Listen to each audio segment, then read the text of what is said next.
met een speuk op een volle op zijn heup.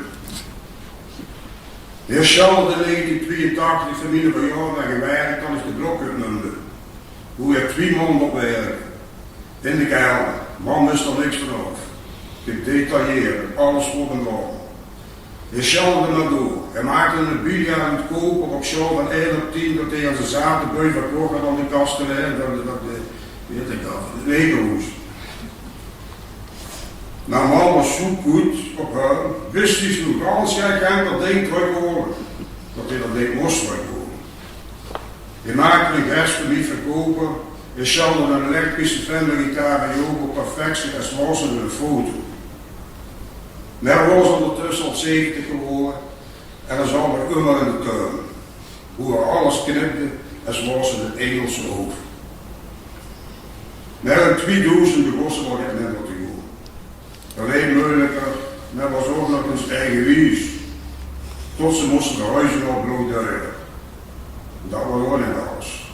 Man wordt krank en kreeg een longziekte en stierf. Pierre was het hoezoet en kwam er eigenlijk later los. Hoe hij ook helemaal niet toezuurde. Toen gingen we naar een kulo van de afstand. Daar heeft hij zich de 3 jaar opgehouden, maar langzaam begon ze te vergeten en potte zich de kneu kapot. Maar wat moest er anders? Hij sjouwde nog wel het atelier in het hulp, met er zou hem langzaam achterhoed gaan. Soms reed hij over het weg.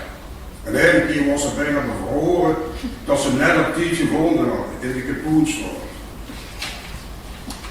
Ze brachten hem terug in de politiewagen.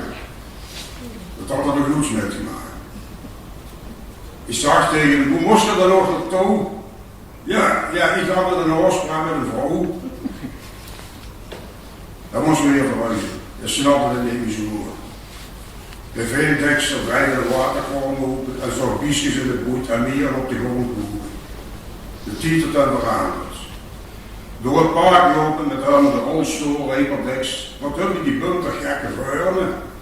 En hele vrouw noemde de heer, nieuw beleefdheid, zuster. Ja, zuster. In de Jegerhof zat daar in een logeerkamer, wachtend op een kamer.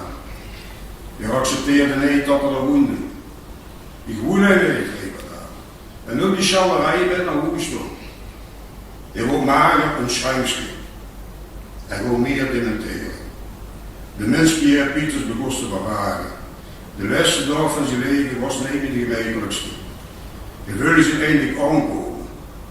En het interesseerde hem niet meer zo erg dat die chalerij eeuwigheid schreef. Het was over.